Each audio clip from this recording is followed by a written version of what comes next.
Test आवाज आ रही है?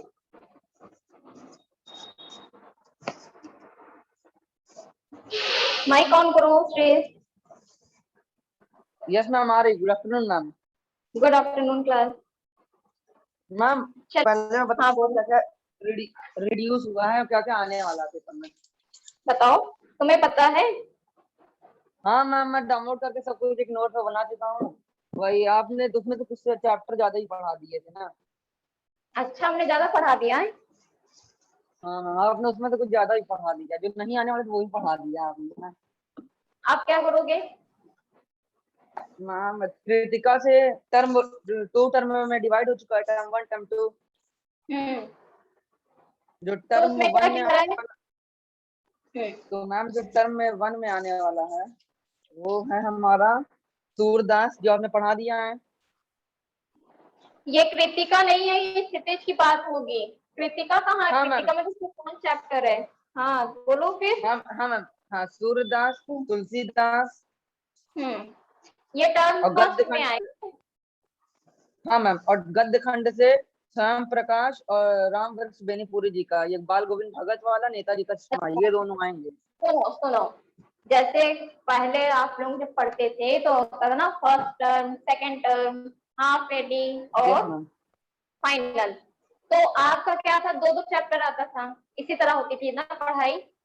फिर कुछ समय बाद क्या हुआ, आपका चेंज होता गया। तो वही चीज है, परेशान मत हो। आपका 2 चैप्टर आ रहा है ना फर्स्ट टर्म में। बताओ, टर्म 1 में क्या आ हाँ रहा है? सूरदास और तुलसीदास। हाँ, काव्य खंड से। और गद्य खंड से आने फिर वाला है नेताजी का चश्मा और बाल गोविंद भगत। तो कोई बात और मैम नहीं। जो हमने जो कट रिड्यूस गए वाला हैं बताओ वो क्या हुआ है। काव्य खंड में रिड्यूस हुआ है देव और क्या लिखा है, जयशंकर प्रसाद का एक चैप्टर है आत्मकथा, ये दोनों कट गए हैं, रिड्यूस। हम्म। देव और जयशंकर और प्रसाद कट गया है ना। हाँ, ये मैम रिड्यूस हो चुका है। और गद्य खंड से रिड्यूस हुआ है संस्कृत। यशपाल। संस्कृत। हेलो। संस्कृति। संस्कृति लिखा है। संस्कृति। हम्म। संस्कृति और महावीर और प्रसाद। महावीर प्रसाद, स्त्री महा शिक्षा के विरोध। हाँ, स्त्री शिक्षा के विरोधी स्त्री पुस्तकों का शिक्षा के खंडन। विरोधी। ये 2 चैप्टर ना। Yes ma'am. हाँ मैम, ये दोनों रिड्यूस हो चुके हैं। गद्य खंड में हम्म। 2 रिड्यूस हुए हैं और काव्य खंड में 2 रिड्यूस हुए हैं, और तो कुल माइक तुम्हारा 4 दिक्कत कर चैप्टर। रहा है। Yes ma'am. तुम्हारा माइक बहुत ही स्लो चल रहा है, बहुत देर में आवाज आ रही है। तो सही करो, म्यूट करके नोट करो।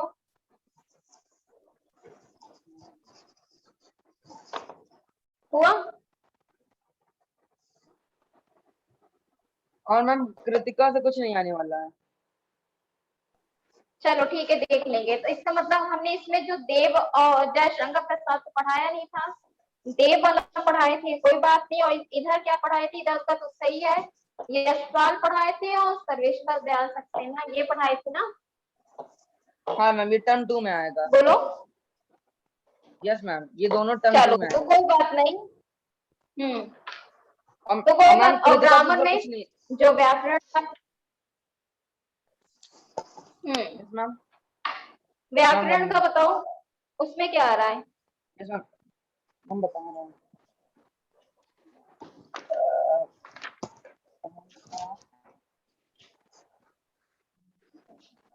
हाँ, टर्म 1 में मैम व्याकरण से आना, रचना के आधार पर वाक्य भेद, वाच्य, पद परिचय, रस। बस बस ये 4।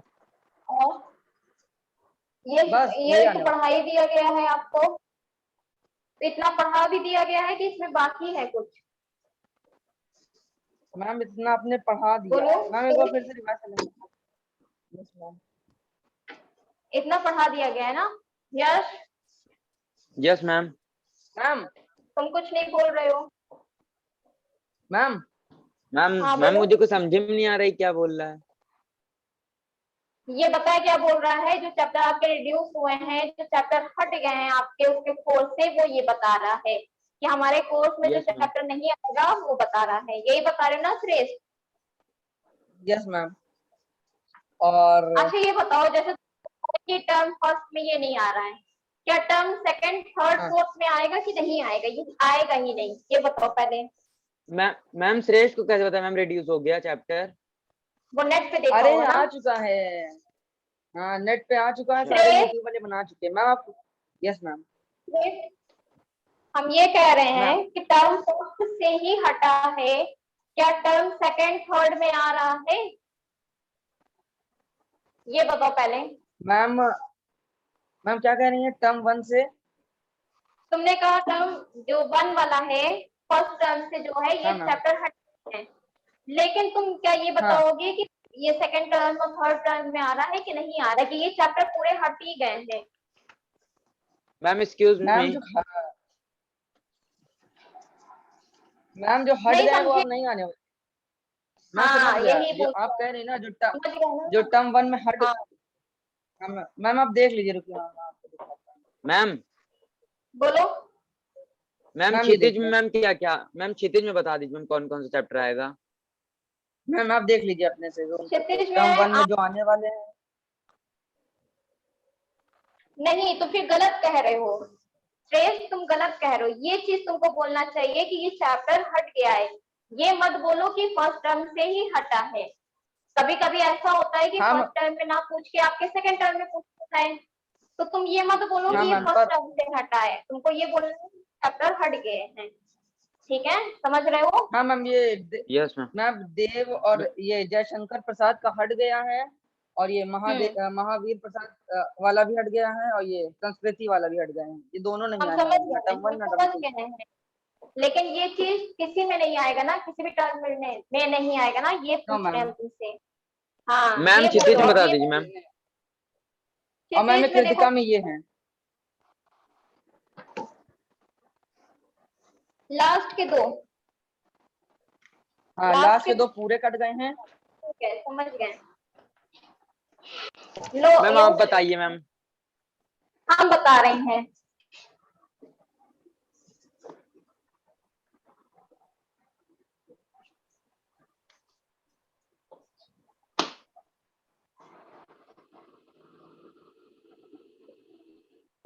दिख रहा है दोनों को?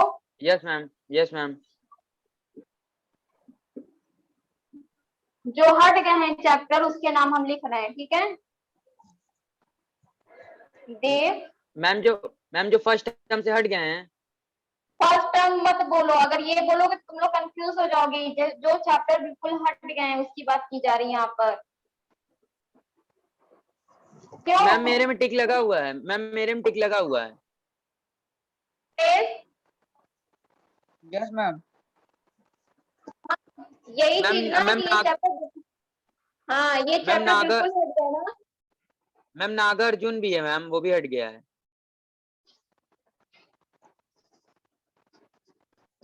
लेकिन ऐसा नहीं है, हट गया तुम लोग बोल रहे हो तो हट गया होगा, लेकिन हम भी चेक करके बताएंगे। और इसमें से है आपका सूरदास। नहीं, गद्यखंड में है अच्छा महावीर good. प्रसाद त्रिवेदी, महावीर वाला और यस संस्कृति। मैम भगत आनंद मैम सबसे लास्ट वाला भी है। बदंत आनंद, हाँ ये यही है उसका चैप्टर का हमने नाम लिख दिया ना। चलो अच्छा वही लिख देते हैं। यस तो यस मैम।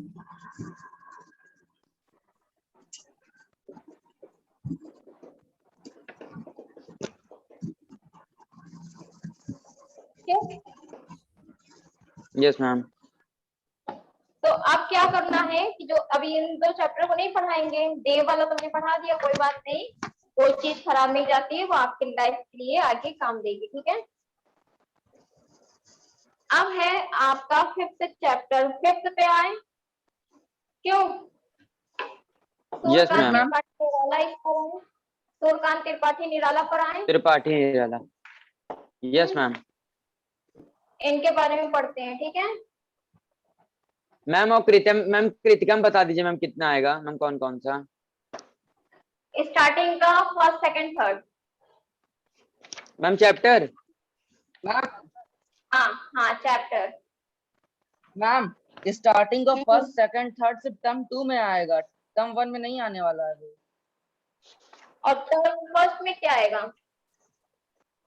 फर्स्ट में नहीं आएगा, ये 5 चैप्टर इसमें 2 रिड्यूस हो गए, सिर्फ ये सब लास्ट ही में आएंगे। अब ये 3 बचे हुए चैप्टर।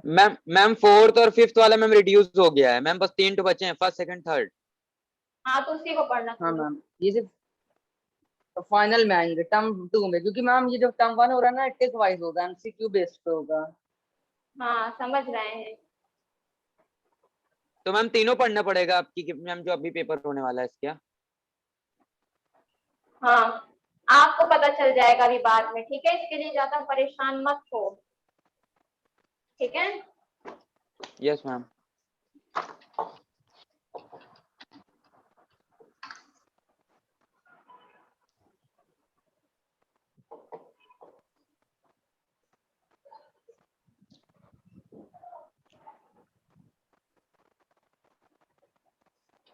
जो चैप्टर हट गए हैं उसके लिए परेशान मत हो, ठीक है। Yes ma'am. पहली चीज, कभी ना कभी वो आएगा, और अभी क्या आ रहा है, पहला तो आपको मल्टीपल आएगा ना, एमसीक्यू आएगा, यस मैम। यही आएंगे ना, उसको उसकी तैयारी करो। जो चैप्टर आ रहा है पहले दो दो चैप्टर की तैयारी करो, ठीक है। Yes ma'am.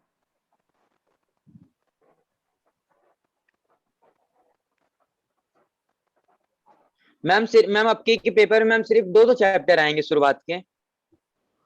श्रेष्ठ बता रहा है। Yes ma'am. देखो अब जैसा के होगा। हाँ बोलो श्रेष्ठ। अब के चैप्टर में क्षितिज में काव्य खंड से देखो सूरदास जो होगा तुलसीदास आएगा। रुक जाओ एक बार गद्य और बोल दो खंड श्रेष्ठ। से सुनो सुनो, हम बता रहे हैं, फर्स्ट टर्म में आपका आएगा स्टार्टिंग का 2 चैप्टर काव्य खंड का, और गद्य खंड से स्टार्टिंग से 2 चैप्टर। इतना बस याद रखो, समझ गए? ये यस मतलब मैम। याद रखो कि क्या सूरदास तुलसीदास आएगा काव्य खंड में, और गद्य खंड में और स्वयं, आपका आएगा हाँ स्वयं स्वयं प्रकाश प्रकाश, और राम वृक्ष राम वृक्ष बेनीपुर। बेनीपुर। यस अब मैम। कोई दिक्कत है बोलो? No ma'am. नहीं? तो अब नो जो मैम। है, अब चैप्टर तो कंप्लीट कराना पड़ेगा ना, क्योंकि यस क्या मैम। चैप्टर हट जाए, क्या चैप्टर ऐड हो जाए, ये नहीं अभी हम लोग को पता है ना।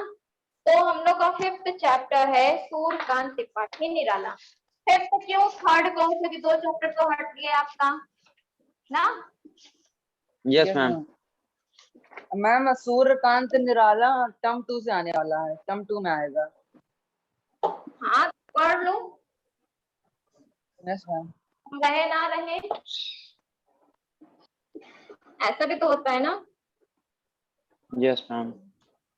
क्यों शेष, यस मैम। बोल नहीं रहे हो तुम कुछ? हम यस मैम। सुने नहीं क्या, क्या बोले अभी हम?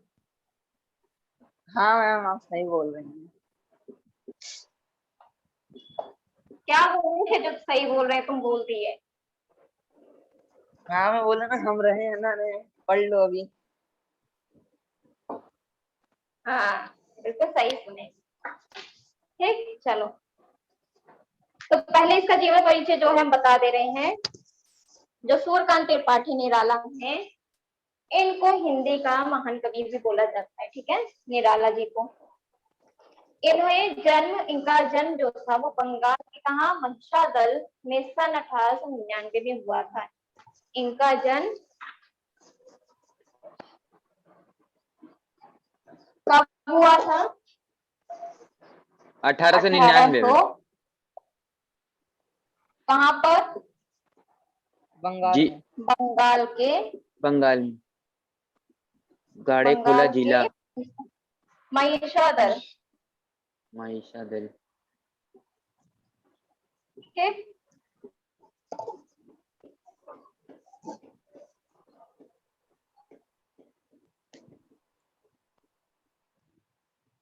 फिर उसके बाद बाद इन्होंने क्या बताया, 1899 में हुआ था। वे मूलतः गढ़ाकोला जिला उन्नाव उत्तर प्रदेश के निवासी थे। निराला की औपचारिक शिक्षा 9वीं तक महिषादल में हुई। औपचारिक मतलब होता है कि जाकर जो शिक्षा हम लोग स्कूल में प्राप्त करते वो सिर्फ 9वीं तक हुई थी। बाद की जो इसकी शिक्षा थी उनकी अनौपचारिक हुई थी, जो घर बैठे कहा जाता है, ठीक है। तो औपचारिक शिक्षा थी वो 9वीं तक महिषादल में ही हुई। उन्होंने स्वाध्याय से संस्कृत, बंगला, अंग्रेजी का ज्ञान अर्जित किया अपने आप से, ठीक है। वे संगीत, दर्शन शास्त्र के भी गहरे अध्येता थे। रामकृष्ण परमहंस और विवेकानंद की विचारधारा ने उन पर विशेष प्रभाव डाला। निराला का पारिवारिक जीवन दुखों और संघर्षों से भरा था। आत्मीय जनों के असामयिक निधन ने उन्हें भीतर तक तोड़ दिया। उनके परिवार में क्या थी, बहुत लोगों की ऐसी मृत्यु हुई थी जिनको अंदर से इन्होंने इनको तोड़ डाला था। साहित्यिक मोर्चे पर भी उन्होंने अनवरत संघर्ष किया। 1961 में उनका देहांत हो गया। इनकी मृत्यु कब हो गई? 1961। हाँ, उनकी मृत्यु सन 1961। जब आप लोग पेपर कोई भी दोगे, ठीक है, यस मैम। इम्पोर्टेंट जो होता है वो पहले लिख लिया करो। इससे क्या होता है, जो एग्जामिनर होता है वो आपकी कॉपी अच्छे से देखता है कि आपने इम्पोर्टेंट पॉइंट को पहले लिखा है, ठीक है। वो हम बताएंगे अभी बाद में, जब पेपर की तैयारी करो तो उसका हम बताएंगे। उनकी प्रमुख काव्य रचनाएं क्या थी? अनामिका, परिमल, गीतिका, कुकुरमुत्ता और नए पत्ते। उपन्यास, कहानी, आलोचना और निबंध लेखन में भी उनकी ख्याति अविस्मरणीय है। निराला रचनावली के 8 खंडों में उनका संपूर्ण साहित्य प्रकाशित है। निराला विस्तृत सरोकार के कवि हैं। दार्शनिकता, विद्रोह, क्रांति, प्रेम की तरलता और प्रकृति का विराट तथा उदात्त चित्र उनकी रचनाओं में उपस्थित है। उनके विद्रोही स्वभाव ने कविता के भाव जगत और शिल्प जगत में नए प्रयोगों को जो नया प्रयोग किया और संभव किया। क्या था, जब निराला जी हर जगह से दुखी हो गए थे, उनको कष्ट होने लगा था, तो वो विद्रोही उनके अंदर क्या था, अब जब तुम्हारे है, मान लो ऐसा ना हो, तुम्हें कोई कष्ट पहुंचे, ठीक है, कोई दुखी रहे तुम्हारे परिवार में, तुम्हारे अंदर एक विद्रोह की भावना हर चीज से आएगी कि नहीं? एक गुस्सा भरा जीवन जीतेगा कि नहीं जीतेगा? तुम हमेशा गुस्से में रहोगे, चिड़पन रहेगा। तो उसी तरह निराला जी की जब उनके परिवार में मृत्यु, बोलो मैम एकदम गुस्से में रहेंगे मैम, किसी से सही से बात। यस मैम एकदम गुस्से में रहेंगे, किसी से सही से बात भी नहीं करेंगे। यशराज, क्या हुआ, कुछ बोल रहे थे? यस मैम एकदम गुस्से में रहेंगे मैम हम तो लोग। यहाँ पे बताया तो यहाँ पे, लेकिन हम तुमको बता रहे गुस्से में तो रहोगे, लेकिन हम तुमको सलाह देंगे गुस्सा मत करना, ठीक? क्योंकि जो हमारा गुस्सा होता है वो हमें कहाँ ले जाता है हमें नहीं पता था। हमारे अंदर जो चिड़ होती है, हमारा जो अंदर का गुस्सा होता है, कहते नहीं चिंता चिता के समान होती है। टेंशन फ्री रहना चाहिए हमें, ठीक है।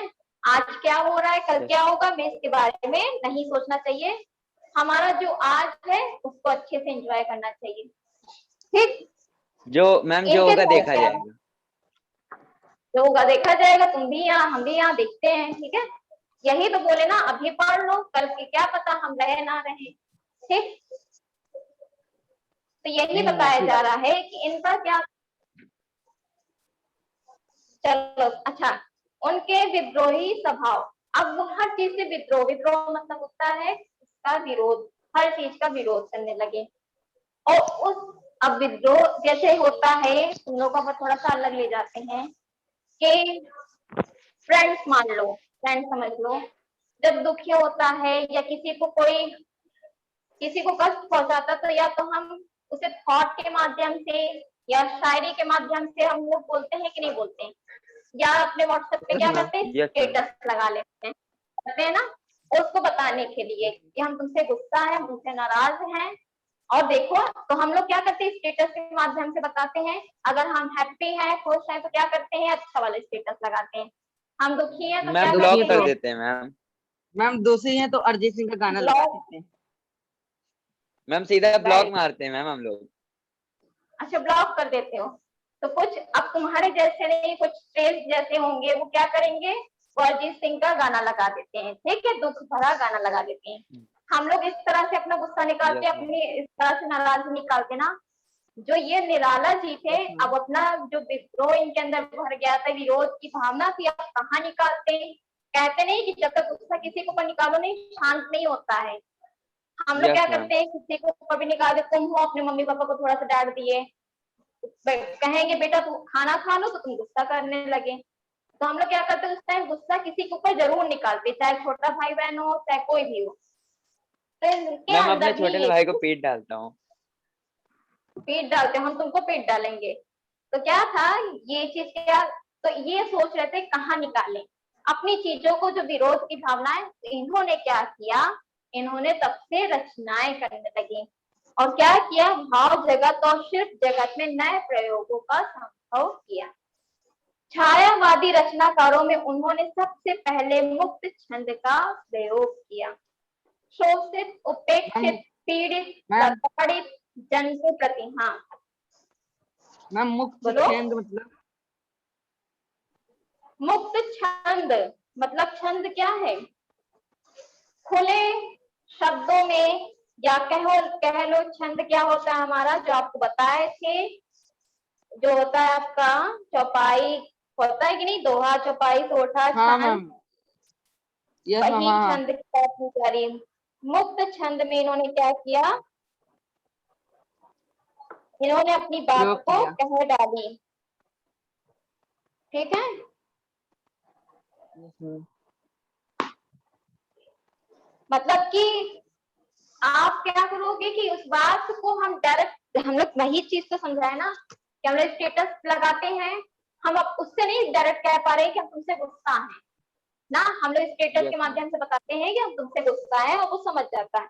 इसी तरह इन्होंने इस तरह से नहीं बताया, इन्होंने मुक्त छंद में अपनी बात को कह डाली, जिसका अर्थ होता है कविता का वह रूप जो किसी छंद विशेष के अनुसार नहीं रखी जाती, उसमें कोई भी छंद नहीं आएगा, ठीक है।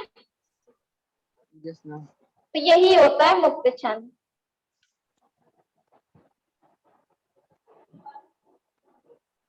जो हर तरीके से आजाद हो। तो क्या बता रहे थे, यहाँ तक समझ में आ गया। फिर यस मैम। शोषित, उपेक्षित, देखो इन्होंने किसका विरोधी किस तरह से हुए थे, जो शोषण होता है उसके शोषित, प्रति, उपेक्षित, उपेक्षा करने वाला, जो हर में कमी बताने वाला होता है उसे, पीड़ित, पीड़ित मतलब जानते हैं जो हर तरीके से पीड़ा में हो, और प्रताड़ित मतलब जिसके ऊपर अत्याचार किया जा रहा हो। इन सब के प्रति, इनके अंदर इतना विद्रोह की भावना आई थी, इन सब के प्रति उनकी कविता में जहां गहरी सहानुभूति का भाव मिलता है, वहीं शोषक वर्ग और सत्ता के प्रति प्रचंड प्रतिकार का भी भाव मिलता है। तो समझ में आया। Yes, ma'am. Yes ma'am. अब इन्होंने क्या क्या लिखा था, इनकी पहली कविता क्या थी, कविता इसमें दी गई उत्साह, ठीक है। इसको हम लोग उत्साह। पढ़ते हैं, पढ़ो, यही है ना, पढ़ो, Yes, ma'am. कोई मैम पढ़ो, हम पढ़ें? आपको बताते जाएंगे। हाँ पढ़ो, मैम बुक है मैम हम लोग के पास। पढ़ो, हमारे पास नहीं है, चलो पढ़ो। बादल गरजो, नहीं, घेर बादल घेर, गरजो, हाँ बादल गरजो, मैम बादल गरजो, घेर घेर घोर गगन, धराधर आओ, ललित ललित काले धुंध धुंध धुंधराले, बाल कल्पना के से पाले, विद्युत छवि उर में कवि नवजीवन वाले, व्रज छिपा नूतन कविता फिर भर दो, बादल गरजो, विकल विकल देखो इसका, हाँ, उन्मन थे। नहीं नहीं, उन्मन। सुनो सुनो, एक पहले हम अर्थ बता दे रहे हैं, एक अर्थ सुनो। इसमें क्या बताया है, कवि बादल में क्रांति का स्वर सुनता है। यहाँ पे कवि क्या कर रहा है, बादल में क्रांति का स्वर सुन रहा है। वह उसके गड़गड़ाते स्वर पर मोहित होकर कहता है। यहाँ पे कवि, कवि कौन है बताओ, कवि कवि कौन है यहाँ पे? सूर्यकांत त्रिपाठी निराला। सूर्यकांत त्रिपाठी निराला। तो वो क्या कह रहे हैं, कवि बादल में कह रहा है क्रांति का स्वर सुनता है। बादल से जो आवाजें आ रही है उसको लग रहा है जैसे क्रांति हो रही है। वह उसके गड़गड़ाते स्वर पर मोहित होकर कहता है, ओ बादल तुम खूब गरजो, कड़को, गड़गड़ाओ, तुम अपनी भयंकर गर्जन तर्जन से इस आकाश को घेर लो।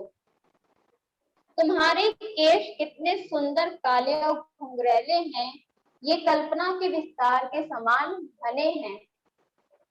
कवि बादल को कवि की संज्ञा देते हुए कहता है, अपने हृदय में बिजली की चमक छिपाए हुए ओ कवि, संसार का नया जीवन देने वाले ओ कवि, तुम अपनी भावनाओं में वज्र छिपाकर समूचे संसार में जोश का पौरुषमय स्वर भर दो। ए बादल तुम गरजो गड़गड़ाओ। यहाँ पे कवि गुस्से से क्या कह रहा है, कहता है कि ए बादल तुम खूब गरजो, इतना गरजो कि क्या करो तुम, बादल में बिजली भर दो और अपनी जो गड़गड़ाहट है तर्जन गर्जन से अपनी क्या करो, आकाश को घेर लो। और अपनी जो बिजली, अपने हृदय में जो बिजली की चमक छिपाए हुए हो, उससे तुम संसार को नया जीवन देने वाले, तुम अपनी भावनाओं में वज्र छिपाकर समूचे संसार में जोश भर दो। ठीक है, फिर पढ़ो। Yes ma'am. विकल विकल उन्मन थे उन्मन, विश्व के निधाग निधाग के सफल जन, आए अज्ञात दिशा से अनंत के घन, तपत धारा जल से फिर शीतल कर दो बादल गरजो। बादल गरजो। हाँ, इसका क्या अर्थ है, कवि कहता है कि चारों ओर बेचैनी थी, चारों ओर क्या थी, बेचैनी थी, व्याकुलता थी, हर मनुष्य परेशान था। चारों तरफ क्या थी, परेशानी थी, बेचैनी थी, हर मानव परेशान था। लोगों के मन में उत्पीड़ित हुए थे, अनमने थे। विश्व के सभी लोग भीषण गर्मी के कारण दुखी थे। तब ना जाने आकाश की किस अनजान दिशा से ये बादल चले आए। नहीं समझ में आ रहा है कि आकाश की किस अनजान दिशा से ये बादल चले आए हैं। कवि बादलों का आह्वान करते हुए कहता है, बादलों तुम खूब बरसो और गर्मी से झुलसे लोगों को शीतल कर दो, उन्हें ठंडक पहुंचाओ और खूब गरजो। इस कविता का सांकेतिक अर्थ क्या कह रहा है कि संसार में चारों ओर हिंसा थी, कष्ट थे, दुखी थे, लोग परेशान थे, अनमने अनजाने से थे। तब ना जाने कौन छाया सा बनकर आया और दुख से पीड़ित धरती के लिए कल्याण और मंगल की वर्षा कर गया। कवि बादलों से यही प्रार्थना करता है कि हे बादल तुम खूब गरजो, बरसो, दुख पीड़ित जनता को सुख प्रदान करो। यहाँ पे अब कवि क्या बताना चाह रहा है, कवि ये कहना चाह रहा है कि तुम खूब गरजो, तुम अपनी जो दर्द या आवाज है, कड़कड़ाहट है, तर्जन है, तुम इससे क्या करो, पूरे संसार को सुख प्रदान करो। यहाँ तक समझ में आया? Yes ma'am. Yes ma'am. बताया, यहाँ तक समझे? इसमें Yes, देखो ma'am. कवि ने क्या था, जो कवि के मन में चल रही थी बात, बताए हैं तुमको पहले थी कि बहुत ही वो गुस्से में है इस टाइम। तो वो क्या कह रहा है कि तुम जो कर रहे हो, जो हिंसा है इस पृथ्वी पर, जो कष्ट लोगों को है, जो लोग दुखी हैं, जो लोग क्या है, परेशान है, उनको क्या करो, उनको आप कल्याण करो, उनके लिए कुछ कल्याण करके मंगल की वर्षा कर दो। ठीक है, उत्साह मैम एक गाहन गीत है जो बादल को संबोधित है। क्या हुआ? मैम कुछ नहीं मैम, दूसरी बादल पोयम भी है। निराला का प्रेम, वो नेक्स्ट क्लास में कराएंगे। बादल निराला का प्रिय विषय है। कविता में बादल एक तरफ पीड़ित प्यासे जन की आकांक्षा को पूरा करने वाला है, दूसरी तरफ वही बादल नई कल्पनाओं, नए अंकुर के लिए विध्वंस, विप्लव और क्रांति चेतना को संभव करने वाला था। कवि जीवन को व्यापक और समग्र दृष्टि से देखता है। कविता में ललित कल्पना और क्रांति चेतना दोनों है। सामाजिक क्रांति या बदलाव में साहित्य की भूमिका महत्वपूर्ण होती है। निराला इसे नव जीवन नूतन कविता के संदर्भों में देखते हैं। वो ये क्या बताना चाह रहे हैं, वो ये कहना चाह रहे हैं कि जितना भी हिंसा कष्ट है इस पृथ्वी पर, इस धरती पर, उसको खत्म करके मानव का कल्याण करो, उन्हें नया जीवन प्रदान करो। यहाँ तक समझ में आया उत्साह वाला? Yes ma'am. Yes ma'am. सही है। अब सेकंड जो रहेगा अट नहीं रही, ये हम नेक्स्ट क्लास में कराएंगे, ठीक है? Yes ma'am. मैम इसके बाद कौन सी क्लास कुछ है? पूछना है किसी को? श्रेष्ठ, यश, मैम इसके बाद मैम कौन सी क्लास है?